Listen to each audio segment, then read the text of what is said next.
bahwa pasangan kita yang sekarang itu adalah masa depan kita.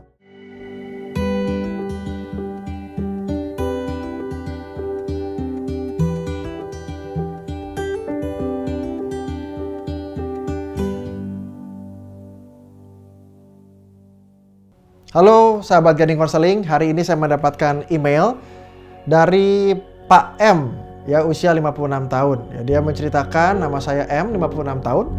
Dan saya saat ini mau masuk ke pernikahan yang kedua.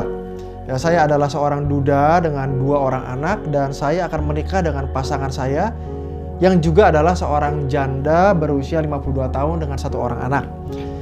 Sejujurnya kami berdua pernah mengalami pernikahan yang sebelumnya tidak berhasil. Ya, sehingga satu sisi saya bersyukur menemukan pasangan saya yang sekarang ini. Apalagi anak-anak kami juga setuju-setuju saja dan menyerahkan keputusan kepada kami. Tetapi di sisi lain kami juga memikirkan tentang pernikahan kami yang sebelumnya. Ya, kami ingin memastikan kami tidak mengulangi kesalahan yang sama ataupun mengalami trauma. Jadi sebetulnya hal-hal apa ya yang harus kami perhatikan. Ya, pertama saya mengucap syukur ya buat Pak M dengan awareness yang baik, menyadari ya dengan kesadaran yang baik bahwa ini adalah pernikahan kedua, sedangkan yang pertama baik Pak M maupun juga calonnya itu pernah mengalami kegagalan. Jadi ada suatu hal yang merasa, aduh saya harus ekstra hati-hati nih sekarang ini. Karena ini pernikahan yang kedua, pasti tidak mau ini gagal seperti pernikahan yang pertama, seperti yang Pak M katakan di emailnya tadi gitu ya. Jadi memang pernikahan yang kedua itu pasti berbeda dengan pernikahan yang pertama. Kita sudah memiliki pengalaman sebelumnya, lalu juga tentu saja pernikahan yang lalu itu memberikan dampak terhadap pernikahan yang kedua gitu ya. Misalnya trust issue gitu.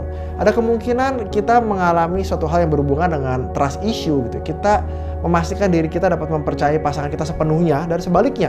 Apalagi kalau di dalam pernikahan sebelumnya ada trust issue gitu ya, ataupun kita memiliki harapan yang tanpa sadar itu harapan yang kurang make sense. Kita merasa saya perlu diperhatikan lebih nih gitu karena yang dulu sepertinya saya tidak mendapatkan itu gitu ya. Bahkan ya banyak hal-hal lainnya, ingin pasangannya ekstra nurut atau ekstra terbuka, itu bisa muncul di dalam pernikahan yang kedua.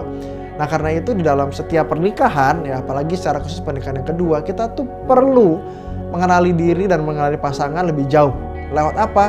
Caranya lewat konseling ya. Karena konseling itu kita bertemu dengan konselor yang objektif gitu ya dan tidak memihak, tapi juga dapat memberikan gambaran-gambaran yang adil, yang sesuai dengan apa yang Bapak dan Ibu rasakan gitu, atau Bapak Ibu alami secara langsung gitu ya. Nah, ada beberapa hal yang perlu diperhatikan. Ya, pertama, di dalam membangun relasi pernikahan yang kedua, kita perlu ngelihat diri kita sendiri dengan baik. Artinya kalau dulu kita pernah mengalami citra diri yang kurang baik karena pernikahan yang sebelumnya, kita harus memperbaiki citra diri itu. Ya, yang lalu itu mungkin kita terluka, sehingga tanpa sadar kita memulai hubungan yang baru ini dengan pemikiran saya tidak mau dilukai lagi. Tapi sebetulnya kita menjadi pribadi yang victimized, ya, pribadi yang merupakan korban dari masa lalu atau pernikahan kita sebelumnya. Nah, kita perlu memperbaiki hal itu dan kita perlu konselor yang profesional untuk menolong kita. Dan yang kedua, kita juga mesti mengingat bahwa pasangan kita yang sekarang itu adalah masa depan kita, bukan masa lalu kita gitu ya. Sehingga pada saat kita mengubah diri kita mengubah diri bukan untuk pernikahan ini tidak gagal lagi, tapi kita mengubah diri kita itu untuk menjadi pribadi yang bertumbuh, menjadi pribadi yang lebih mampu mengasihi extra mile ya, yang mungkin dulu kita gagal atau sulit melakukannya gitu ya.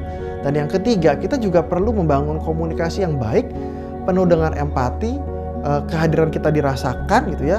Dan dalam kondisi itu sebetulnya kita sedang memberi sesuatu, bukan menarik sesuatu atau mengambil sesuatu dari pasangan kita. Nah, sehingga hal ini gitu ya, giving dan not taking ini menjadi sebuah modal kita memiliki landasan pernikahan yang lebih baik. Nah, semoga hal ini dapat membantu Bapak dan Ibu, dan juga jika memerlukan pertanyaan lebih lanjut, ya biasanya kita memerlukannya, silakan kontak kami di Gading Konseling sehingga kita bisa mengatur jadwal sesi-sesi bertemu dengan Bapak dan Ibu. Terima kasih, sampai bertemu kembali.